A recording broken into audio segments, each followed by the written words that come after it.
Hello, peace be upon you, and welcome to Rational Religion, where we make sense of spirituality. This is our talk show, Believe You Me. And in today's instalment, we're going to be asking the question, can you be spiritual but not religious? What do you think? Well, I think you can try. I don't think it makes much sense. Yeah. Why do a lot of people say that they are spiritual but not religious? There's an increase of people saying that these days. Yeah, definitely. And I think it's because of people who are religious but not spiritual. Yeah, Okay. You see what I did there? Okay. Subtlety is not his thing. It is. So people who are religious, not spiritual, are people who've received their religious teachings from their forefathers, and they copy them, they imitate them, they follow them. They don't really know why they're doing it. Yeah. Doesn't have much of an impact upon their life. Doesn't influence them in any meaningful way, and they just adhere to it. And there's no spirituality in it. And what that means is it doesn't actually enable them to connect with their creator. Yeah. It's just something they do as a social ritual or as a matter of a community ritual. And this, I think, is one of the major problems with religion today. Totally lost understanding of why they do things. So what's the reaction to that being? Well, the reaction to that is that human beings don't like doing things. And thinking people, people who want to know why they're doing something, people who question why they're doing something, they're like, well, why are we doing this? And the answer they get back from their religious teachers are, oh, it's a mystery. Or, we must do it because it is written in the scriptures. Not a real answer. Yeah. No question of how it will benefit you. Yeah. Or the wisdom underlying the law, as we might say in Islam. Yeah. Right? But it's just do it, and you have to do it, and that's it. Yeah. And without teaching people that underlying wisdom, then people are going to be like, well, why? They're going to go to university, they're going to go live on their own, they're going to be spending their time and energy on this thing. They don't even understand why they're doing it. Yeah. So they relinquish it. Yeah. So they relinquish the religion, but they still feel a need for spirituality. And in fact, it's the absence of the spirituality in the received religious education that they got, that's actually driving them away from religion. Yeah. And I think that's across the board, right? Yeah. Both in the Christian world and in the Muslim world. Absolutely. You have an increase of atheists, because people who've discarded their religion. Yeah. And now we're seeing this new wave of people who want something, but they're not sure exactly how to do it, so they're trying to find their way with sort of new age teachers or anyone that they can, almost be a disciple to have some kind of spirituality in their life. So when these people say we want to be spiritual, what do you think they mean by that? What are they shooting for? Well, they don't see spirituality in religion. What they're shooting for is connectedness with something bigger than themselves and meaning in life. Yeah. They feel in their hearts that they're dissatisfied with just having a career and just having a family life and kids. And though that hits all the right buttons in some regards, and though that's important to them, it's not enough. And it's not actually leading them to true happiness. And the Quran puts this really well. It says, verily it is in the remembrance of Allah, in the remembrance of God, that the heart truly finds comfort. And that comfort is what they're looking for. And as a result, they're looking for it in all sorts of other things. The founder of the Ahmadi Muslim community, Mirza Ghulam Ahmad, in his book Philosophy of the Teachings of Islam, put it beautifully. He said, it is as if they have lost something, the name of which they have forgotten, and which they seek to find in everything that they come across. Yeah.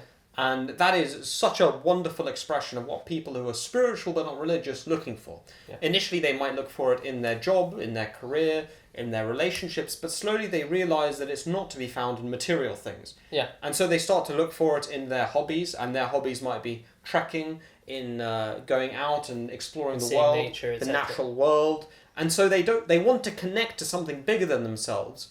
And that might be nature, it might be the universe. And they try to do it through some sort of meditative practices and these kind of things. Absolutely. And I think a lot of scientists especially do it through their science and through their research. They feel connected to something bigger than themselves.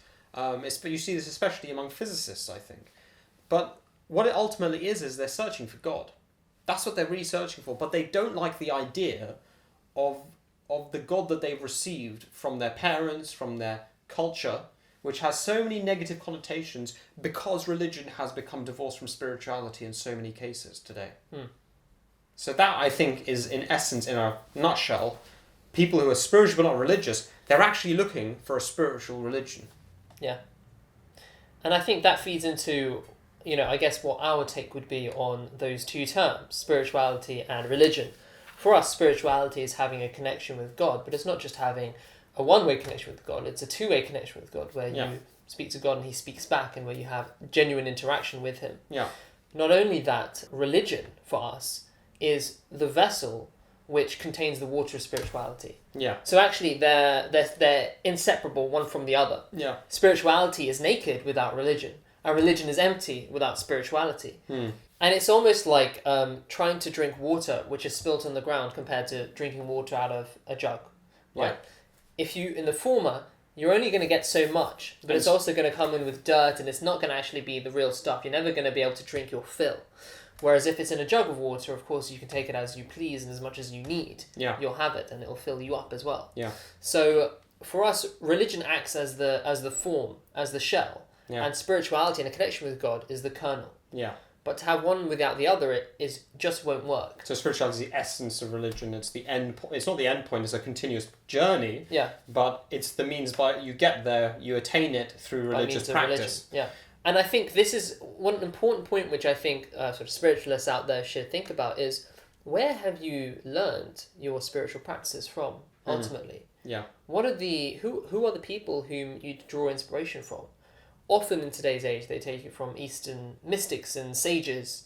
But if you go back to those very people, to their original scriptures, you find actually they believed in God, and they believed in a connection with God, and they believed in following certain do's and don'ts, because they felt that actually restraining themselves from certain behaviours and emphasising other behaviours is what inculcated spirituality in them, and inculcated and created a connection with God. Yeah. So if you look at Buddha, this is what he did. If you look at Confucius, this is what he did. And it makes perfect sense, because at the end of the day, you can't expect to attain something and to change without actually changing. People feel a lack of something in their hearts, and they want to become something new, and they want to develop.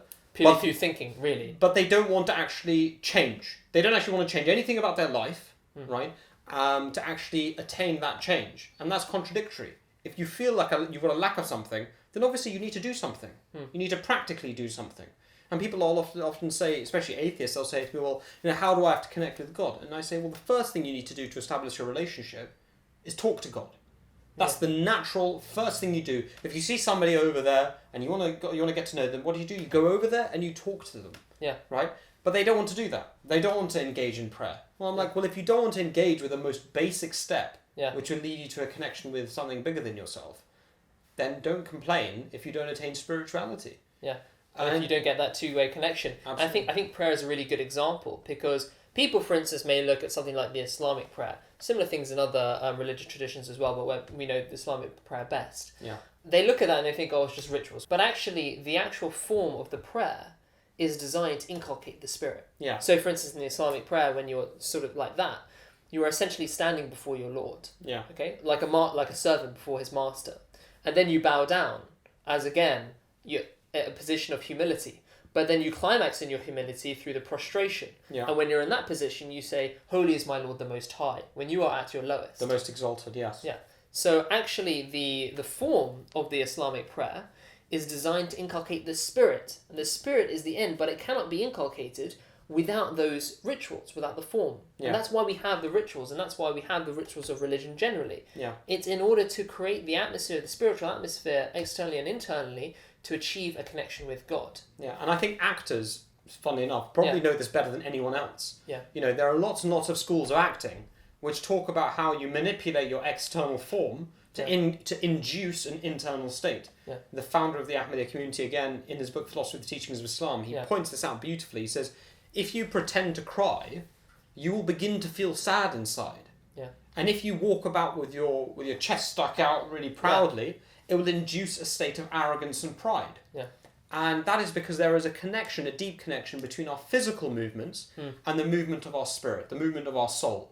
And so that is the underlying key message I would like to give to those people who say I'm spiritual but not religious.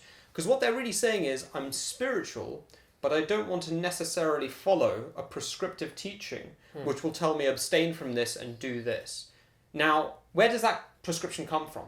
It comes from the very people who taught you spirituality in the first place, who taught humanity spirituality. Jesus, the Prophet Muhammad, peace be upon him, Buddha, Moses, Krishna, Confucius, Socrates. These were all people who prayed and undertook these spiritual practices, these religious practices, and claim to have attained a high station of spirituality as a result. So to say I want their spirituality, but I don't want their do's and don'ts, which really means you don't want the spirituality enough. Means you don't want the spirituality enough. Well, it's like somebody saying for the New Year's resolution, "Oh, I'm going to learn a new language," and they're saying, "Okay, well, have you bought any language courses?" "No, I haven't bought any language courses." So you spend no money? "No." "Okay, how are you going to learn?" "Oh, well, I'm just going to think about it, I think." "Or do you want to spend any time, put aside half an hour a day doing it?" No, I don't want to do any of that. But you want to learn language? Yeah. So it's completely nonsensical when you apply it to every other aspect of your life. You want to become a medical doctor? Yeah. Do you want to go to medical school? No. Well, how does that work? Yeah. You want to learn how to drive? Yeah. Do you want to buy a car? No. So religion is the school of spirituality. Religion is the school of spirituality. And if you can't be bothered, I guess, or interested, you're not interested in investigating that, then you don't really want it. What you want actually is the end result without doing any work. Yeah. So a lot of people who say they're spiritual but not religious, a lot of them don't like the teachings of religion because they feel that it would cause an undue restriction upon their way of life and what they want to do with their life. Yeah. So what would you say to them? I'd say that not all restrictions are bad things. If I know that a certain meal is poisoned, I'm restricted from eating it because I want to continue surviving. Yeah. So it's actually a very good thing that I have that knowledge which is restricting me. Yeah. Because knowledge is essentially freedom from ignorance, if you will. Yes. Right? Okay. So you are free in a different way. Yeah. Even though you're restricting yourself in another way. Yeah. Okay.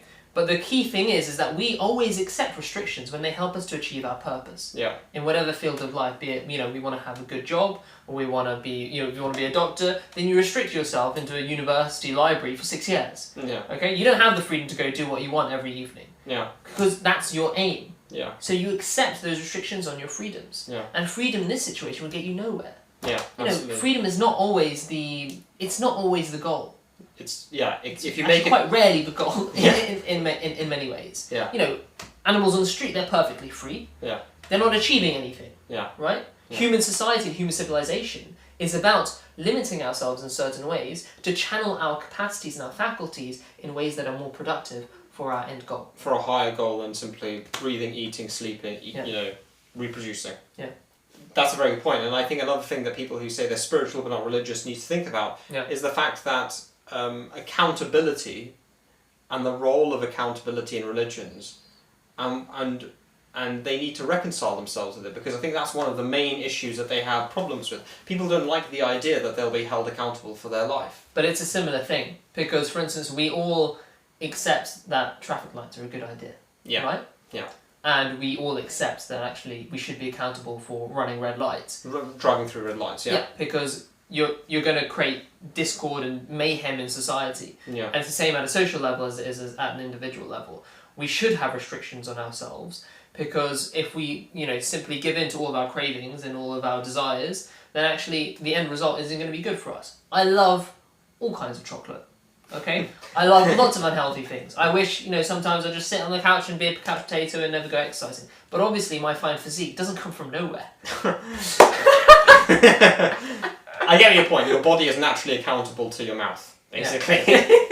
So, accountability in that respect is a natural phenomenon. And that's exactly what Islam teaches with regard to accountability.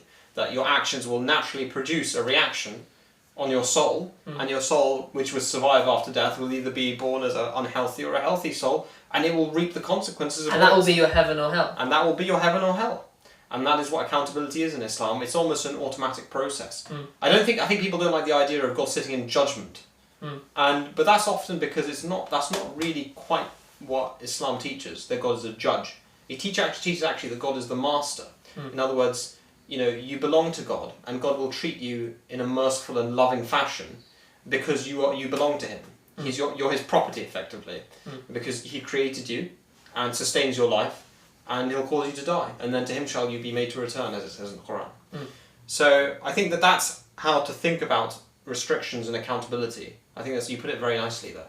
But people are also they're put off, aren't they? They're put off from from the religions, they don't see themselves as having much of an option. That's true. They see Christianity and it has elements which aren't particularly reconcilable with reason. They see lots of abuses in the church, etc. Yeah. They're not really, their hearts aren't attracted to that. The general sort of young Western person who says they're spiritual but not religious. They look at Islam and then they see the Muslim world and they see all kinds of human rights abuses. They see lots of backwardness in many different ways, and they say, well, if that's the fruit of Islam, then why should I go to that?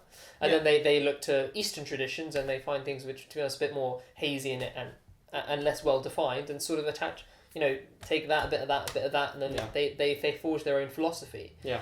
But if God, ultimately it's about God. That's what spirituality has to be about. It has to be a connection with your Creator. Yeah.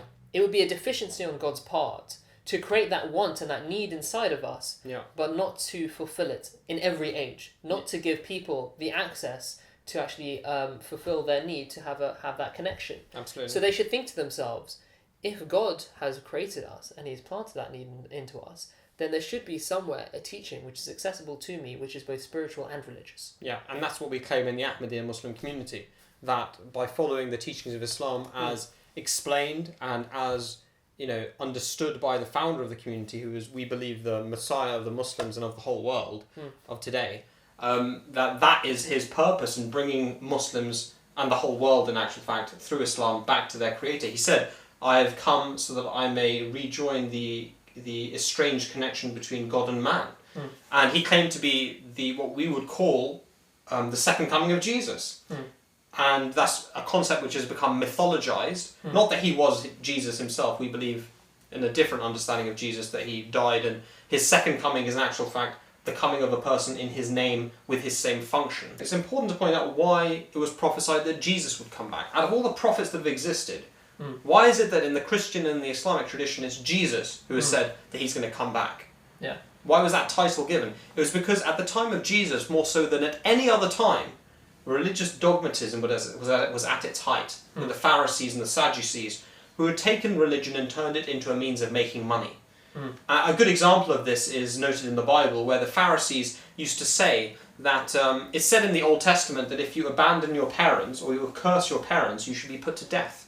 Now, it didn't mean to curse them verbally. It meant to forget about them, not look after them, and to abandon them. That was what was meant by cursing. And it was punishable by death because there was no social security in those days. There was no welfare state.